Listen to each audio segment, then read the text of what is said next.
Dalam pertemuan antara lulusan Akademi Angkatan Bersenjata Republik Indonesia, Menko Kemaritiman Luhut Binsar Panjaitan mengingatkan Presiden terpilih Prabowo Subianto tidak memilih orang toksik ke dalam kabinetnya. Ucapan Luhut ditanggapi pimpinan Partai Koalisi Prabowo dan lawan Prabowo di Pilpres. Prabowo Subianto, Presiden terpilih RI, hadir dalam acara pertemuan dengan para lulusan Akademi Angkatan Bersenjata RI atau AKABRI. Sebelum 2002, unsur ABRI adalah TNI dan Polri. Setelah memiliki aturan sendiri, pendidikan dan lembaga TNI dan Polri terpisah menjadi institusi masing-masing.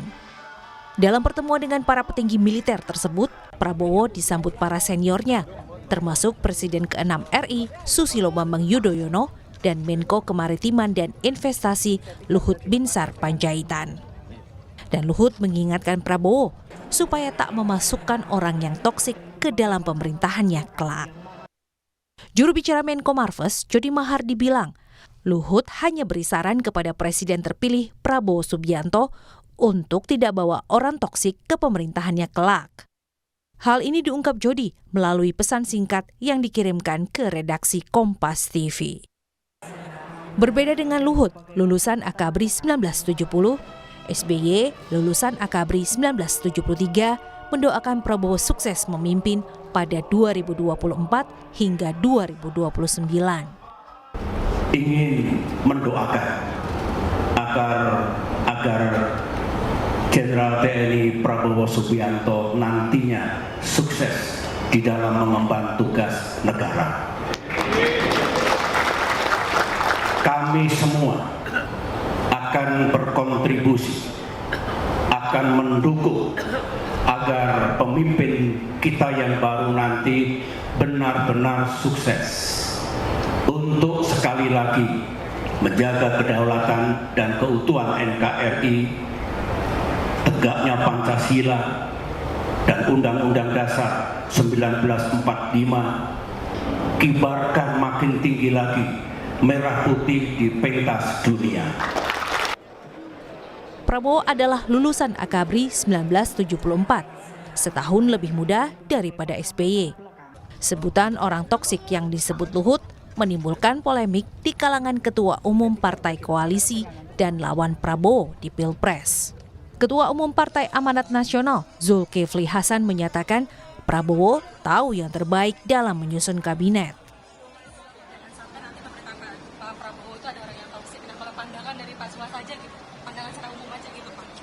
Itu Pak Prabowo sebagai Presiden terpilih punya hak prerogatif terserah beliau saja. Tahu yang terbaik ya. Sementara itu, Ketua Umum Partai Kebangkitan Bangsa Muhaimin Iskandar menyebut menjauhi orang toksik bukan hanya harapan Luhut. Muhaimin bilang semua pihak ingin kepemimpinan yang baik.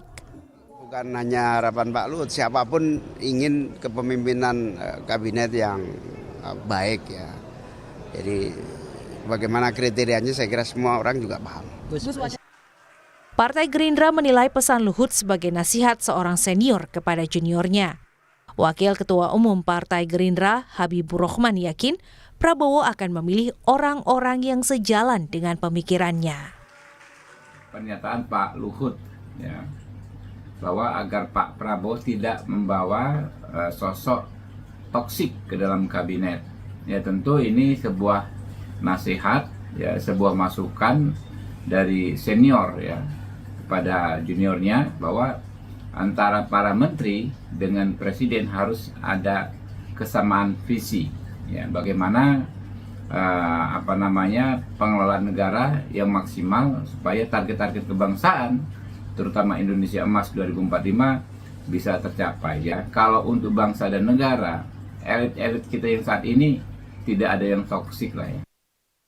Saat ini, Prabowo tengah menimbang sosok-sosok yang pantas jadi menteri di kabinetnya pada 2024-2029. Dan Prabowo mengajak sejumlah lawan politiknya, termasuk Partai Nasdem dan Partai Kebangkitan Bangsa, untuk bergabung dalam koalisinya.